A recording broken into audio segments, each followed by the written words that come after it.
Hey, all you fabulous foobs. Welcome to another episode of Foobs and Fitness. We've been conditioned since grade school that physical activity is crucial for your health. But did you know that there are numerous studies that indicate that those with higher physical activity in life actually decrease the risk of getting diagnosed with cancer? In today's episode, we're going to go over how fitness goes hand in hand with cancer.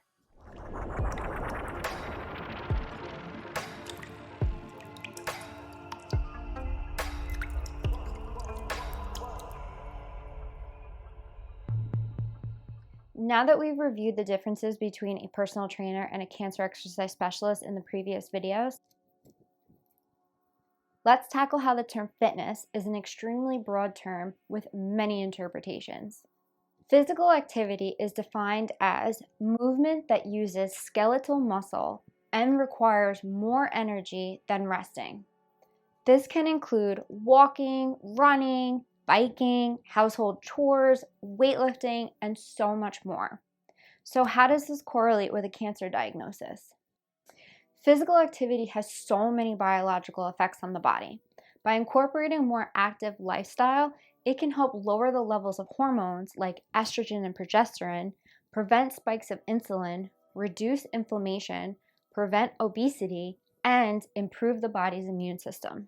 When you're able to meet the requirements that are set by the U.S. Department of Health, you're taking your health into your own hands to help prevent not only cancer, but other comorbidities as well. So what are the minimum requirements? Well, a person needs at least 150 minutes of moderate intense aerobic activity or 75 minutes of vigorous aerobic activity or an equivalent combination of each intensity per week. You also need to incorporate muscle strengthening activities at least twice a week. And then you also need to throw in some balance training as well. What if you're someone like me though? I was an athlete all of my life and definitely surpassed those minimum requirements. Unfortunately, your physical activity levels aren't the only factors that are going into a diagnosis. You may already be predispositioned because of genetic mutations or even environmental factors. If you've been diagnosed and are now facing treatment, or you might be in the midst of treatment, there are actually multiple studies that have been conducted which show an increase in your quality of life while you're receiving various forms of treatment.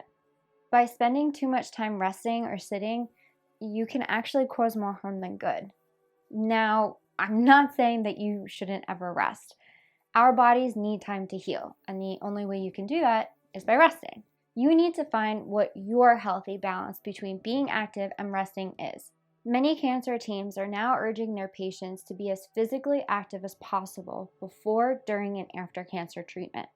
When you're able to help both your body and your brain work better, you reduce fatigue, lessen depression, lessen anxiety, and increase your appetite, which means you're able to maintain a healthy weight, and the big one, reduce your treatment side effects. Yes, you heard that right. Staying physically active during treatment has been clinically shown to reduce treatment side effects. I, for one, can attest to that being true.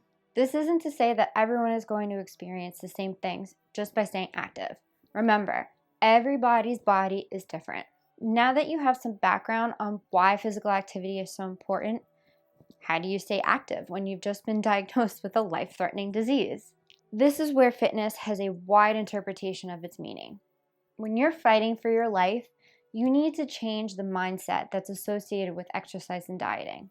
An amazing girl named Kelly Thomas, who created the TNBC Thrivers group, started a hashtag trend on Instagram called Exercise for Survival, and it's been generating such a huge following.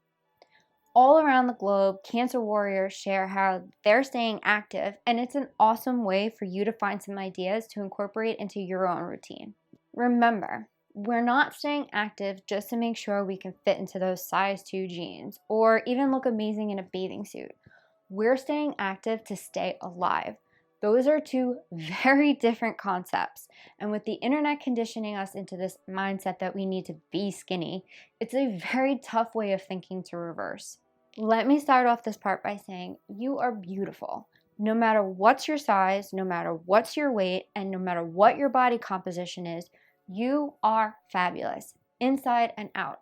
To make this part a little easier to understand, I'll use myself as an example. Being an athlete my entire life, I thought I could continue running miles, lifting heavy, and participating in high-intensity interval training. Ha! I was in for an extremely rude awakening. I started fresh out the gate just fine. I could do my normal 5K, I was still lifting pretty heavy, but by the time I lost all my hair, I lost my energy too. I would get so tired just by walking up and down the stairs. I had to change the way I thought about fitness. I started participating in yoga, meditation, and just going for walks. I even started dog walking just so that I would get out of the house. I was still able to lift pretty heavy, but only for short periods of time. If I had a strength day, I would really only be able to work out for 30 minutes. Otherwise, I'd be sitting in between reps for a pretty long time because I needed the rest. What if, though, even all that is too much? Not everyone who is diagnosed with cancer is a lifelong athlete. This is where I actually started incorporating doing laps around the house, especially during times of post-op recovery and throughout radiation. All day long, I was doing laps around my entire house. In each of the bedrooms, upstairs, downstairs, you name it, I was walking around them. My dogs were extremely confused by all this. This is still physical exercise. It may not feel like much to you because you do this all the time, but when your body is fighting itself, the littlest things seem like such a task to complete, and that's normal. It's so important to give yourself grace and compassion during this time. You're not who you used to be before treatment. You're fighting an extremely exhausting battle. Your mindset is the toughest obstacle to overcome and to change. Like I said earlier, we're not staying active to look good. The goal is to stay as active as you can to stay alive. What if you're finished with treatment now? All of these facts remain true. You should still maintain the minimum requirements of physical activity. There's strong evidence that when you meet these requirements, survivors experience reduced anxiety, reduced depression, and reduced fatigue. You also improve your overall quality of life and your physical function.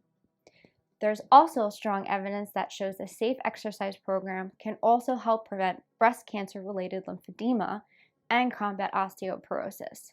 Most people can safely engage in an exercise program, but a lot will have better results with the help of an exercise specialist, physical therapist, or even an exercise physiologist. Before starting any sort of programmed exercise, please make sure to get your doctor's okay first. And be sure that the person you're working with knows that you have cancer and knows any limitations that you may have. Remember to take your time and be patient with yourself. Life is a marathon, not a sprint. Until next time, keep being a badass.